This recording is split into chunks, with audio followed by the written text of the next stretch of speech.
Hello, you are listening to the COVID Inquiry podcast by PA Duffy & Co Solicitors, supported by Broudie Jackson Canter Solicitors.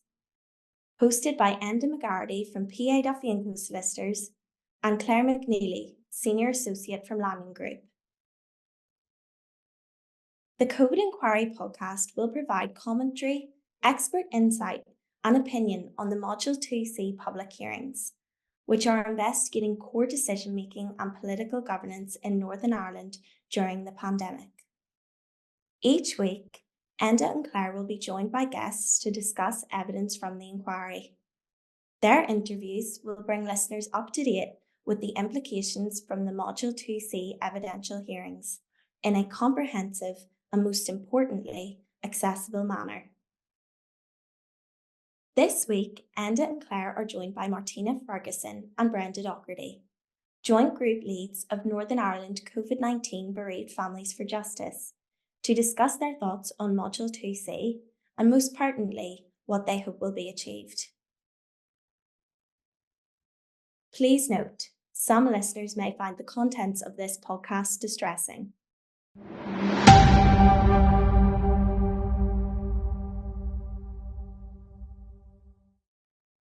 Welcome to the first COVID Inquiry podcast from PA Duffy Solicitors with me, journalist Claire McNeilly. My role is to co-host a series of podcasts covering Module 2C of the COVID Inquiry, which will be sitting in Belfast from April the 30th. We will speak to guests each week, including members of the Northern Ireland COVID Bereaved Families for Justice campaign group and lawyers involved in the inquiry to discuss the latest evidence. Alongside me is co-host solicitor Enda McGarrity from PA Duffy, who represents Northern Ireland COVID Bereaved Families for Justice. Thanks, Claire. Yes, hi everyone. As Claire said, my name's Enda McGarrity. I'm one of the lead solicitors for Northern Ireland Bereaved Families for Justice, along with Conal McGarrity and our lead counsel, Brenda Campbell KC and Peter Wilcock KC, all of whom you'll hear from at some point in this podcast series. Claire has outlined what we seek to achieve. We're going to give a breakdown of each week's evidence, and the purpose of this podcast is essentially to look ahead to what is to come in Module 2 hearings. And with us today we have Brenda Doherty and Martina Ferguson, who are the co-leads of Northern Ireland Bereaved Families for Justice, and they're going to introduce themselves. I think will we start with Martina? So I'm Martina Ferguson. I'm one of the campaign leads for the Northern Ireland COVID Bereaved Families for Justice group. My experience, my mother was a care home resident, and her name was Ursula Derry. And I'd like to put some context around how very vulnerable my mummy was. She had advanced dementia. She lived in a care home. She was non-verbal and she had lost her mobility. Her arms sat in a fixed flexion. And prior to the pandemic, I would have been heavily involved in my mummy's care. I had visited the care home a couple of times every day, and my husband and I would have put my mum to bed every night. And then when lockdown came, this stopped despite the government's guidance saying that there was to be no blanket ban on visits. So for 9 months during the pandemic, I didn't get into my mummy's care home. We visited my mummy through her bedroom window. So dementia patients, they don't understand what lockdown is. Why would you be visiting through a window? So she was kind of taken out of all of her routine. Totally unsuitable, in my opinion. The 2 meter socially distance. Especially when we were offered a visit, in the foyer at the early part of the pandemic. But the 5th of July 2020 came. That was about 15 weeks into the pandemic, and I met my mummy in hospital in NE, and neglect was confirmed after an adult safeguarding investigation was carried out by one of the trusts.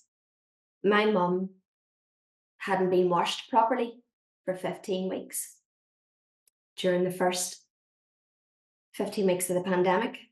You know, her ears were full of wax. There was a build-up of dirt between my mummy's toes. Her medicated shampoo, which was prescribed by GPs, was not given to my mummy. So can I just ask your listeners, imagine if you couldn't scratch your own head. Because I can imagine this was torturous for my mummy. Because if you remember, my mummy's wee arms would have sat in a fixed flexion. So that meant that my mummy couldn't scratch her own nose and she couldn't scratch her own head. Now I just want to pause for a moment because I'll come back to my mum in a moment. But on the 22nd of December 2019, we buried my mother-in-law, and she was battling cancer. So then the 23rd of December, which was the day after that, which was 9 months into the pandemic, I met my mummy in hospital in A&E again. Only this time, my mummy was being rushed to hospital with high heart rate. Now, that had happened prior to the pandemic, but I wasn't informed that my mummy was going to hospital with suspected COVID. I only discovered that months later through obtaining my mummy's records from the 999 ambulance call. So my mummy had contracted COVID in the care home, and then she died 2 weeks after that. So when they say that they were protecting the vulnerable, which is why, if you remember, I wasn't allowed into the care home, because they were protecting my mummy. The way I feel is my mummy was protected to her death. So you really have to question, why was families not allowed into care homes? Why was families not allowed into hospitals to visit their loved ones that were so vulnerable? Thanks, Martina, for sharing. That was very powerful and emotive, and a stark reminder about why the inquiry is necessary. And we'll come to you later about some of the specific issues you'd like to see addressed in Module 2C. But before we do that, Brenda, would you mind introducing yourself and providing some background on your experience, please? My name's Brenda Doherty, and I'm one of the campaign leads alongside Martina for the Northern Ireland COVID Bereaved Families for Justice.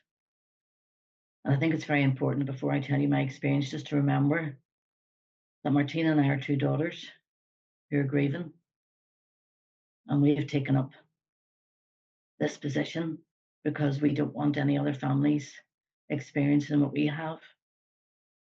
You've heard Martina's very emotional experience about her mummy. My mummy's name was Ruth Burke, and mummy was among the first to die in Northern Ireland of COVID-19. Mummy died on the 24th of March, 2020. And from that point on, as a family, we said that mum wasn't going to be a number and she wasn't going to be a statistics. And that's why I got involved then with the COVID Bereaved Families for Justice UK, which later led on to Martina and I coming together into the Northern Ireland branch of it. So my mummy, she was 82. She was a mother of 5. She knew hardship in life. My brother died at 16 of cancer. And just, we could see how much that had taken its toll on mummy. And from that moment on, one of our roles in life became to protect mum. Mum was the heart of our family. And when Daddy died in 2011, we all took turns in staying with Mum. So 2020, the 11th of March, Mum had her warfarin routinely checked it as it would have been. And we were advised our warfarin levels were too high and we had to take her up into Antrim Hospital. We asked at that stage about COVID because my sister and I, we had seen the news and we'd seen everything that was happening. And we were advised it would be a flash in the pan and gone by the summer. That day, there was a big football match in Liverpool, the Atletico Madrid. It was the week of the Cheltenham Festival. So we thought, well, the best place for Mummy to be was hospital. But unfortunately, that wasn't to be so. Mum was actually due medically fit to be discharged on Friday, the 19th of March. By that stage, visits and stuff had stopped. I did get to see my mummy briefly for 5 minutes on the 18th of March because she was upset. And the nurse had said that I could come in for 5 minutes to settle her. Mum was rocking in her chair. She had a tear on her cheek. And when I asked her what was wrong, she said she wanted to go home. And actually, it was Friday the 20th, was the next day. And I says, Mum, we're hoping you're going to get home tomorrow. You'll be okay, don't worry, don't get upset. I remember taking her wee face in my hands and kissing her head and saying to her, you know, don't panic. You and I on Monday night, because Monday night was my night for staying, we'll be sitting watching our usual Sandrington or some sort of girly programme and we'll be doing our knitting. We called her Monday night our knitting club. Because Mummy was a great knitter and she taught me. And as I was walking away, she said to me, where are you going? And I said, sure, I have to go because of this COVID thing. And she just looked at me and says, oh, okay. And I said, but sure, we'll see you tomorrow when we get you home. And I turned around and says to her, don't get upset, sure, you know we all love you. Blew her kiss and walked away. And that was the last I see my mum. 21st of March. She didn't get home on the 20th because there was a problem with the care package. Mummy had an issue of her swallow, and she'd been on the waiting list for quite some time. And the care workers in the morning couldn't push her tablets, and so they said that Mummy couldn't get home because she could no longer just take her tablets as they were. And whilst they were getting the care package sorted, Mummy had to stay in. 21st of March, I rang to find out how she was doing. I was told she'd been moved to another ward. I thought it was a discharge ward. That night I was to find out after I got a phone call that Mum had tested positive for COVID and she was moved into a COVID ward. I asked how they knew Mum had COVID and they said they tested everybody after somebody else on the ward showed symptoms and Mum had tested positive. On Sunday, the 22nd, which was Mothering Sunday, we knew we weren't going to get to see her, but I took her some stuff up because I didn't want her to be the first Mothering Day that none of us had got to be with her. So I left her in bits and pieces, and one of them was a night dress that said, Mum, you are my world. And I come on home, and on the Monday, it was really hard. I think that was one of the big issues, was communication. And you'll hear that throughout the inquiry, families finding it really difficult to get information. And I asked about Mum, and I was told I couldn't tell me anything over the phone. And I said, well, I can't get up, so what do you want me to do? That night, the then Prime Minister, Boris Johnson, made his lockdown speech, and half an hour later, I got a phone call. And the first words I heard were, hi, Brenda, do you agree to no unnecessary intervention in your mum's care? I asked them what they meant, and they told me Mummy wasn't going to survive. But when I said, do you mean this is a battle Mummy's not going to win? They said yes. I asked, could any of us be there? And they told me no, that they would ring when Mummy had passed. And 12 hours later, on the 24th of March at 7:30 in the morning, I got a phone call to say that Mum had gone. The only thing that we could get back after I requested it, and grateful to the nurse who did it for me was Mum's wee cross. It was the only bit of jewellery. Mum was a bling queen, and it was the only bit of jewellery that she wouldn't let us take off that night we left her in. And thankfully the nurse agreed to triple clean it, triple bag it, and she would get it to us. Everything else belonging to Mummy would be incinerated. Now, the very hard thing for us as a family is we never got to see Mummy. We didn't get to see her in her coffin. We are now aware that Mummy was probably buried in a hospital gown, undouble bagged. I like to pretend that she was buried in my nightdress at 2 and 3 in the morning, when I'm haunted at the thoughts of her dying without any of us being there.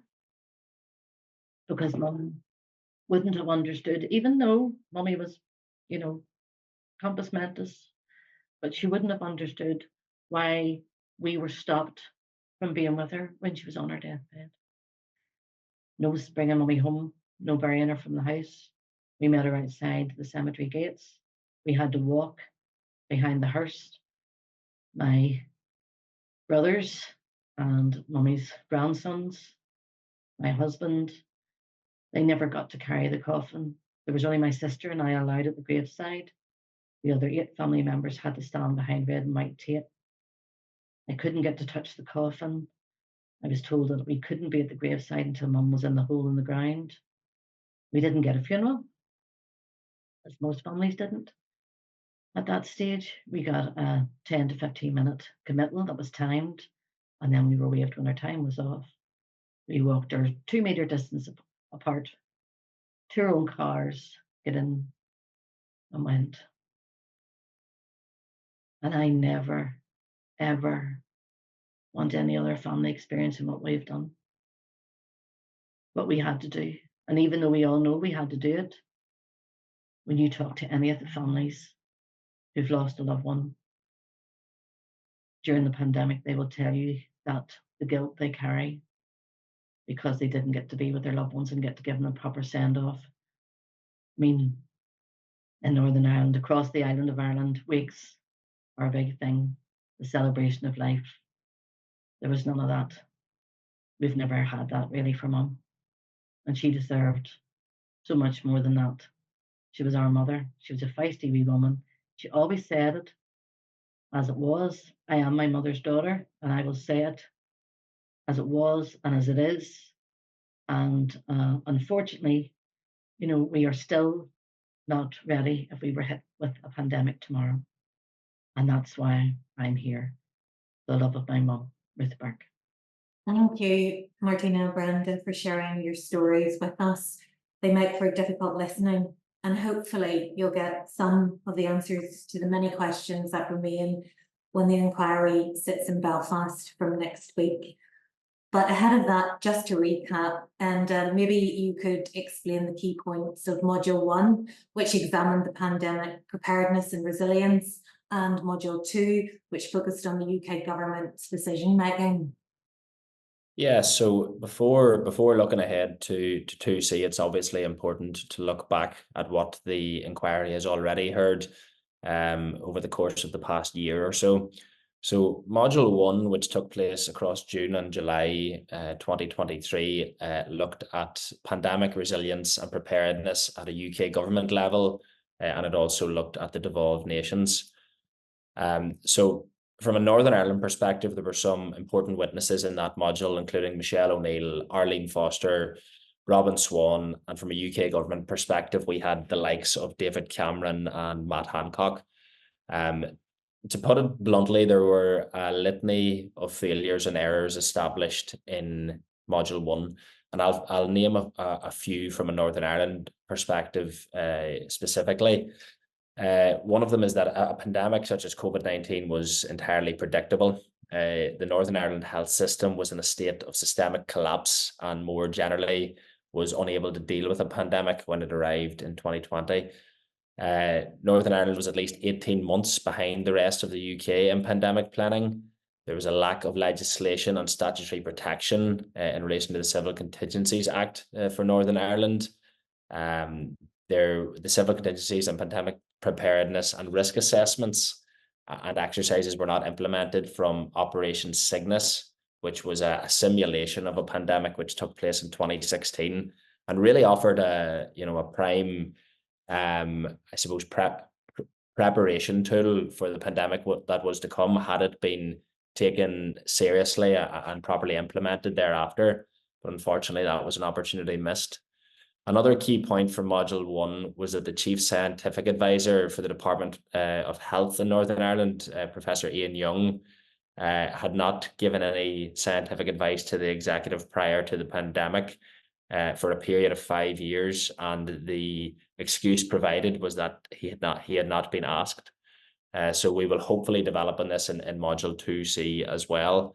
And then an additional point, which is all too apparent to everyone who lives in Northern Ireland, is the impact of the absence of an executive. And obviously, as everyone knows, there was no executive sitting between 2017 and 2020.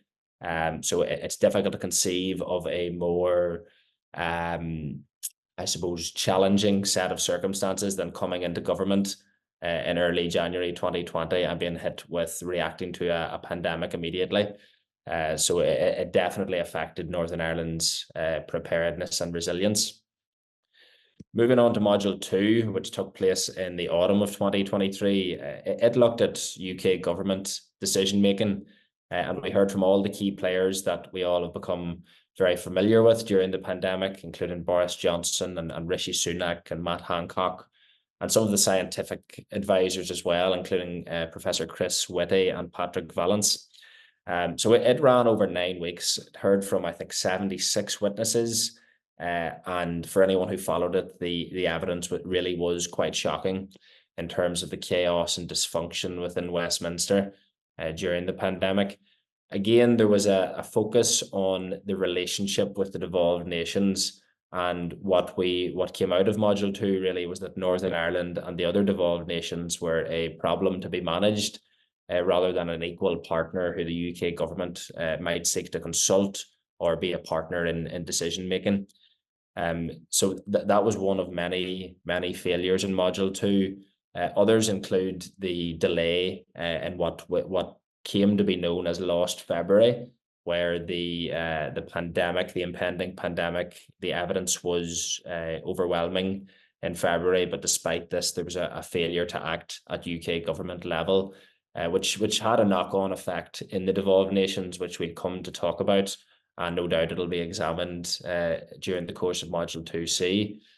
Another key point, which I think Brenda has already touched on, is the lack of dignity in death for the deceased and their families for having to deal with that. And at the end of Module 2, a lot of people will recall Brenda Campbell Casey's cross-examination of Boris Johnson, where the distinction was drawn between the experience of Katrina Miles, who had lost her father in December 2020, while at the same time Boris Johnson was partying in Downing Street. So quite an emotive moment, an example of what the inquiry can achieve. When we think about how this inquiry came about, it was solely through bereaved families lobbying the government, campaigning tirelessly to bring about an inquiry. So to get to a point where we are in a position to be cross-examining the former Prime Minister on decisions that he made during the pandemic is an achievement for the bereaved in itself. So there's a lot more from Module 2 that'll carry over to Module 2C, and perhaps we could have a chat about some of the key themes that we'll look ahead to in Module 2C. If we could look at some of the issues in relation to Northern Ireland, that might give us some insight. For example, Enda, you mentioned the political dysfunction and how it could have had ramifications in terms of the response to the pandemic. Maybe we could talk about power sharing in Northern Ireland, the implications of not having an executive for 3 years, and also the inability of our politicians, as always, to agree on anything. Yeah, of course. And, for anyone, as I've said, living in Northern Ireland, they'll be all too familiar with the issues with the absence of an executive. When the executive is sitting, there's political infighting virtually all of the time, and it was no different during the pandemic. So for those who aren't familiar with Northern Ireland politics, we're a multi-party coalition. We have a multi-party coalition in Northern Ireland where governing parties often do not share the same perspectives on the nature of key policy, the role of the state, social policies, and even national identity. This is different from the rest of the UK, and this is why the inquiry will have a job on its hands to grapple with the political reality in Northern Ireland. And we don't think it's something they should shy away from. We know it's a bit of a sensitive topic, particularly for those who aren't from Northern Ireland and perhaps don't understand it. But we think it's something that's really central to how decision making played out in Northern Ireland during the pandemic. So I hope that the inquiry won't shy away from it, and I'm sure Brenda and Martina will share those views. What do you think, Martina? Yeah, I mean, and you touched on the coalition government, yeah. Where everyone is supposed to agree. That's how our government works here in Northern Ireland, but that didn't happen. If we look at, and I don't want to go into this in any great detail, but if you look at the funerals, there was mixed messaging, from leaders as well, following, guidance. We aren't following the guidance. I mean, I remember specifically, obviously isolation was a big thing for care home residents and, patients in hospital. But I mean, that wasn't a legal requirement in Northern Ireland. And we only discovered that, I think, in 2022. So that should have been properly explained to the public.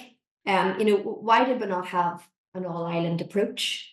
We have got 5 different trusts in Northern Ireland that were all acting differently. This has been discussed for years and years. We had Department of Health guidance, but yet all the trusts were operating their own policies. I mean, it just doesn't make sense. There was a lot of money spent on government guidance to be given to care homes to allow families to be facilitated properly. For example, myself, I was supposed to get in to my mother's care home as a care partner. That didn't happen with the track and trace. I mean, that apparently wasn't fit for purpose. And there was something like £10 million spent on that.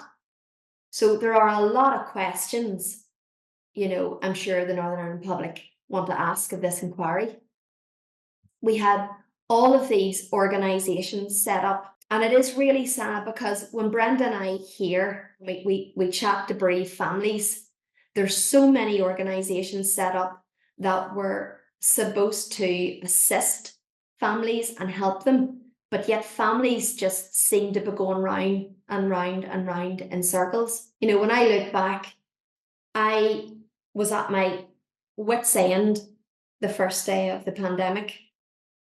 And I remember contacting the Northern Ireland Human Rights Commissioner, members of, the Legislative Assembly, the Department of Health, Managing Director of my mummy's care home, RQIA, the Commissioner for Older People. These were all organisations and structures set up in Northern Ireland to help and assist families. But yet, families like myself, and Brenda, thousands of families there, they were just failed, totally failed. So you can understand from the bereaved families, we have so many questions that we need this inquiry to answer. Thank you, Martina.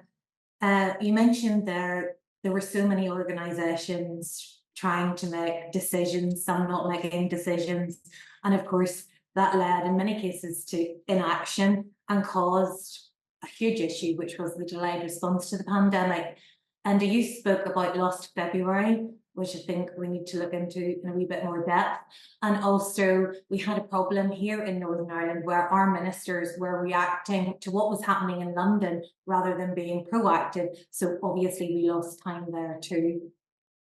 Yeah, absolutely. And I know Brenda will feel quite strongly on this because obviously her mother was one of the first people from Northern Ireland today in March 2020. So to hear evidence in Module 2 that there was knowledge of coronavirus as early as January, but certainly in February, there was quite overwhelming evidence that there was going to be a large-scale pandemic. And to hear evidence that the UK government was initially aware of that and either didn't share the information properly with Northern Ireland, or Northern Ireland failed to properly plug themselves into the proper networks. I'm sure we'll find out more about that.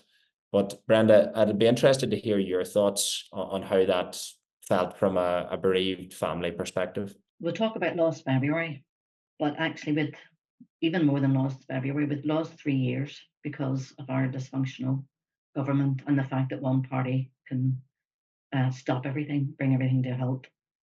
And the thing is, I often say at the start of the pandemic, I always remember saying, well, sure, how can you prepare for a pandemic? But that was a lack of knowledge. I didn't know that actually in 2016, everything was stopped. Civil servants that were working on and looking at a potential pandemic were actually moved and then put onto Brexit.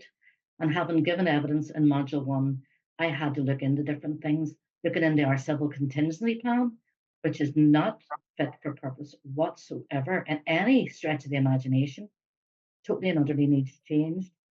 And so we had the last February, along with the last 3 years, when our government came back, because they hadn't been working together, they had no sense of each other. They were like newbies after that 3 years of not working politically together and decision making. Civil servants were left to make decisions, and unfortunately, a lot of them, well, they didn't make decisions, which again left a lot of things vulnerable. Our care sector hasn't been fit for purpose. You're thinking about the Bengola report. You know, it has sat since 2016, and you know, it's still the recommendations that were in it then. Here we are 8 years later, still nothing put in. So it's very, very frustrating. You're talking, you know, Martina talked there about the money that was spent, and yet, if I remember correctly, and Enda, please keep me right, there was millions returned to Westminster that wasn't spent. And I don't understand this, because when you look at our health system, and when you look at the length of the waiting list now, I really do question the decisions of, you know, they built Nightingale hospitals, which actually quite often weren't used. People were left sitting on waiting lists. Why was there not a better process of managing the whole system? You know, a lot of people whose loved ones are now either terminal or have already gone because they didn't get the care they needed. I think to myself, if that was my parent, I would be asking, why did they not get put to the private sector? Why was that money returned to Westminster? So there's lots of questions about the management of it. You know, why did RQIA feel they had to fold? You know, what happened there, that then the care homes weren't getting monitored, but yet staff could go in and out, which left elderly patients vulnerable. Martina is the prime example of her mummy, Ursula, how she was left vulnerable. I mean, that's just an absolute disgust. And, you know, Claire, you mentioned there about following suit. My feeling is in Northern Ireland, we waited to see what Westminster did. And then we followed suit 2 or 3 weeks later. You know, there was a whole hoo-ha. Do we wear masks? Do we not wear masks? That meant actually when masks were brought in, a lot of people weren't wearing them because they thought, well, we haven't been wearing them since, you know, March. This is now August. Why would we wear them? So that again left more people vulnerable. And I think some of the decisions and the late decisions actually have divided society, and they've left a lot of mistrust. I will never, ever, ever trust another politician. You know, you talked about Martina and, you know, her daddy. I can think of another family, the McGarrity family, whose mother died on the 20th of May, 2020. And that was one of the first party gates when they were having out, you know, in the garden and having a lovely wee time. Their mother died alone without 6 children anywhere near them. It was my father's anniversary. There was none of us coming together, you know, to mark his anniversary. These are all things that then have left the public question if this was ever to happen again, they certainly wouldn't, they would be taking guidelines, and I think that's important, you know, that it was guidelines, but they certainly wouldn't be taking the guidelines seriously. And the fact that in Northern Ireland we have too many guidelines and not enough legislation is one of the big thing that we have. The human impact will last for a very long time. You've got people who are suffering from long-COVID. You've got people who are undiagnosed. You have people who now have serious mental health issues because of the isolation. You have people now, you know, because of the breakdown in the care that they had in the disability sector, will never pull that back again. You will have children on waiting lists. I mean, Northern Ireland has the worst waiting list in the UK. Children in Northern Ireland are likely to be 4 times longer on the waiting list than they are in Scotland. And I think it's 2 times in Wales, or else about the wrong way around. But it's either way, we are the most vulnerable here. And a lot of that is down to not having a functional government 3 years prior to the pandemic. And then you had February. And the other thing that I discovered in Module 1 was the fact that we were not even sitting at a table. So when it came to the COBRA meetings, you know, again, we were second fiddle. We didn't get invited for a very long time. As I think, Enda, you said, we were meant to be managed. But what do we pay our politicians for if it's not for them to manage Northern Ireland? Because they have a greater awareness of us. And I honestly believe that political history in Northern Ireland stopped the whole island approach, because it makes common sense to have a whole island approach, which unfortunately we didn't have. And that again left us extremely vulnerable as a society. Brenda, thanks for sharing your thoughts with us. And I'm wondering, could you tell us what aspects of Northern Ireland's decision making could be examined in Module 2C in Belfast? Yeah, so over the course of the 3 weeks of hearing, we'll hear from a number of witnesses, ranging from civil servants to the highest level in the executive. And obviously there's a couple of very high profile decisions that were taken that we fully expect will be covered during 2C, although we can't say for certain until we obviously see what comes out during hearings. One big point for our clients, for the whole Northern Ireland Bereaved Families for Justice group, will be the failure to protect care home residents and the vulnerable and elderly more generally. Obviously there were high profile decisions in 2020 to suspend care home inspections by RQIA, who are the regulator for care homes. We also had a similar position to the UK and the Republic of Ireland, where hospital patients were being discharged en masse into care homes without proper testing or risk assessments. So the impact that has caused will really need to be addressed. We also have, as Martina and Brenda have both touched on, the failure to align the approach more closely with the Republic of Ireland. Anyone who's followed the hearings so far will have heard evidence about Ireland, the island of Ireland, being a single epidemiological unit comprising obviously Northern Ireland and Republic of Ireland.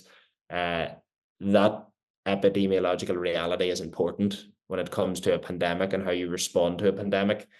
So I'm sure we will hear some evidence on that. I think we'll follow on from Module 2 as well when we hear of the approach of ageism and the fatalistic approach generally taken towards older people in hospitals. The use of DNRs, do not resuscitate, is a huge issue for our client group, and that will no doubt be aired at some point in Module 2C. And then we've got the public trust issues and some of the behaviour, for want of a better word, of the politicians. We've got the Bobby Story funeral and obviously the issues which followed that. We've got the confusing and conflicting messages that would have come from the UK government, the Northern Ireland executive, and the Republic of Ireland government, which would have wreaked havoc for someone who lived along the border, for example, and would have created a very confusing picture. I wonder, Martina, is there anything in particular that you would like to see covered in during the hearings? Yeah, and I mean, there's so much decision making, even when you think about the non-pharmaceutical interventions, and which really relates to, you know, the lockdowns and the restrictions and things like the face coverings. You know, you have to ask yourself, you know, what was the rationale behind that approach? What was the science that we were supposed to be following? You know, I know I certainly ask myself, I'm sure many of the listeners will ask themselves, was it proportionate? Was it reasonable? You know, when we think of the conversations that we've had with, you know, bereaved families around DNRs, you know, when their loved ones maybe were in hospital, I mean, it was just so inappropriate. You know, there was no consultation with families. And I probably want to say, you know, I'm not expecting all your listeners to understand this, you know, but unless you've lost a loved one during the pandemic, you know, or maybe you were restricted, you know, imagine being separated for like what, 9-10 months. I know some families that weren't allowed into care homes for over a year. We know families that were having to say goodbye through a window. I know families that didn't get anywhere near their loved one's coffin. I mean, it's absolutely horrendous what bereaved families have gone through during this pandemic. So we need to look at all the structures and those organisations, you know, that were concerned with the pandemic response. What was the messaging, you know, that went out from public health? You know, and yeah, there's just so much that needs to be looked at. You know, we talked about so somebody mentioned the previous inquiries that we've had. We've had so many inquiries in Northern Ireland over the last 30 years. You know, so families will be really skeptical about the implementation of recommendations, because what we've seen in the past, the Department of Health, they accept the recommendations and it stops at that. There's so much public confidence and trust that has been lost. You know, when we look back at the hypothermia inquiry, we had Justice O'Hara, who published something like 90+ recommendations following the deaths of those children. Justice O'Hara, if I remember, recommended a statutory duty of canter. So Lady Hallett, who is the chair of this inquiry, she needs to exhaust whatever powers that she has to force this duty. We need to see legislative changes, not just recommendations. Because people, I think, in Northern Ireland are just sick of recommendations. So we really need her to take further steps to reassure the public in Northern Ireland as an absolute minimum. With the inquiry starting then in Belfast next Tuesday, we know who's going to be giving evidence. So just to have a quick look at the timetable and how things are going to run, and you can see that on the COVID inquiry website. So on Tuesday, after the opening statements, we will hear from Marion Reynolds from Northern Ireland COVID Bereaved Families for Justice and Nuala Toman from Disability Action Northern Ireland. On Wednesday, Eddie Lynch, the Commissioner for Older People, NI, will give evidence.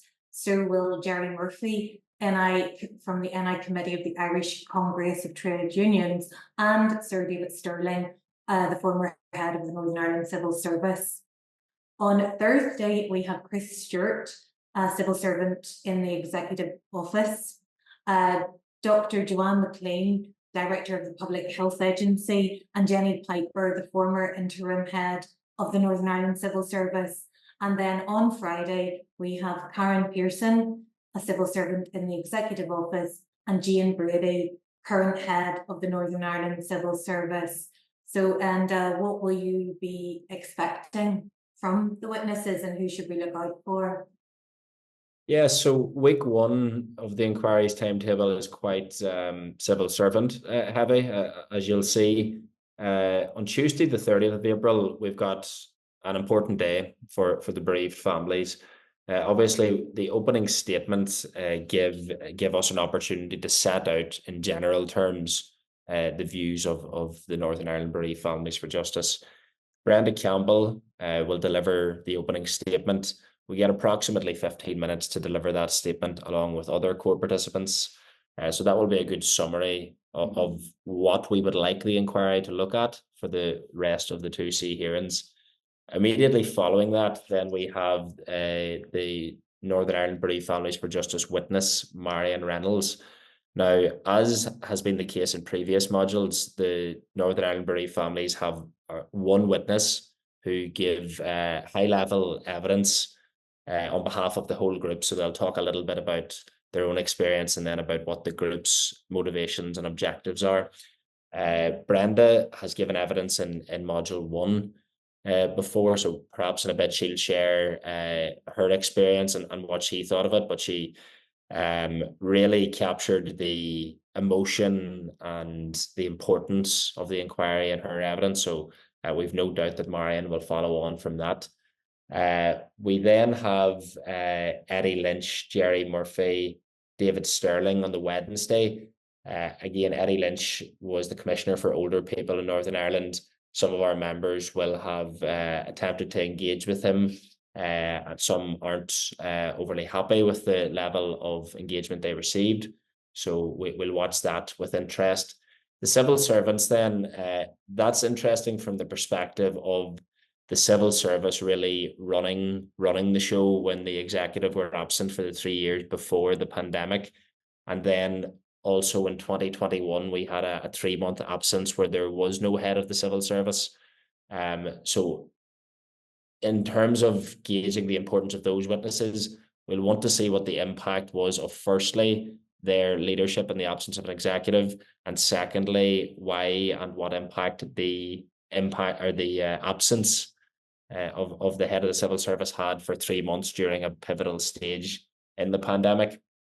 Later in the week, then, we have some civil servants involved with the executive office. They have more of a backroom role, so the general public won't be all that familiar with them at this point. But once we hear evidence from them, we'll learn a little bit more about what their role was, how they played a part in the executive pandemic response. Martina, have you any thoughts on the witnesses for week one? Any highlights? Yeah, Enda, thanks. Just some comments. It's quite limited in time, in my opinion, and the duration. When you look at this inquiry, what it needs to cover, I mean, only 12 days were allocated to Northern Ireland. So whilst we are thankful, we don't really think that is, enough time. But I know other families, would welcome the opportunity to be speaking at these hearings.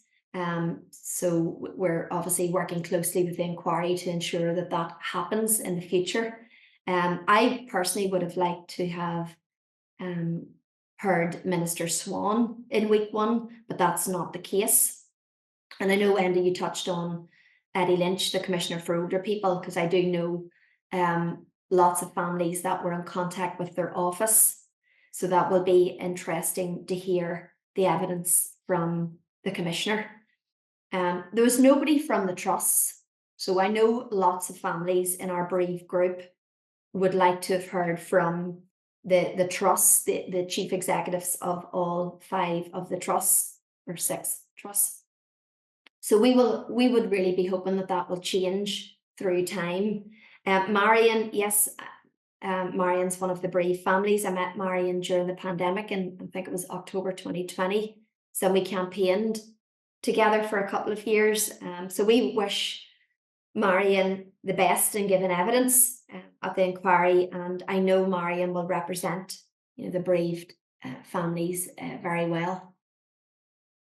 Yeah, you've mentioned timing, Martina. That's a very good point, actually. And, when I say 3 weeks, that actually equates to 12 days of hearing and multiple witnesses throughout those days. So in practice, what that will mean is that there is not an awful lot of time with these witnesses.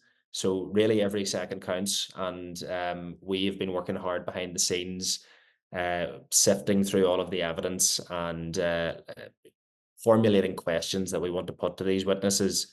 So it'll be interesting to see how that pans out. Brenda, you give evidence in module 1, as I've said. It's a daunting prospect, although you wouldn't know it from how you conducted yourself. I'm going to read out an extract from your evidence here that I think really captures the feelings ahead of module 2C, and you can give me your thoughts on that. So during the evidence, you said, sometimes in Northern Ireland, we feel like we are the poor relation. And I was quite determined that we would not be the poor relation. Our loved ones deserve the same as everybody else. I'm here to remind everybody of the human cost that we paid as bereaved people. My mummy was not cannon fodder. My mummy was a wonderful wee woman who had the spirit of Goliath. And I know she is standing here with me today because she would want me to be here. Yep, and she would. And, I'm hoping Enda things will change. I think it's very important. One of the big things for me, and, whenever I was there giving evidence, it was a privilege. It's not something I ever imagined I would have to do, but it was a privilege to represent all our families. And it was lovely for me to know there was other people in the venue, not just in the hearing room. I was very blessed to have Martina and Kat turn up to offer support to me, which was amazing. And at the end of it, you are very emotional. You're just, as I kept saying, it's good. Emotion is good. There's nothing wrong with emotion. It's our reality. And to have people around you. I suppose one of the things I would say is I don't want to hear, I don't recall, I don't know, I don't remember. Massive decisions were made by our administration. And if they don't recall how they made some of those decisions, then we are in deep doo-doo, because there's something wrong if you go in to enforcing certain guidelines and then you don't recall where was the science. And that was the one thing, the privilege of being a witness in module 1, because it really helped me focus on what happened, and it helped me focus on what needs to be changed. And I'll just add my voice to Martina's call in that this can't sit, any recommendations can't sit on the shelf, because I didn't put myself through this. None of us are putting ourselves through this for recommendations to sit and gather dust.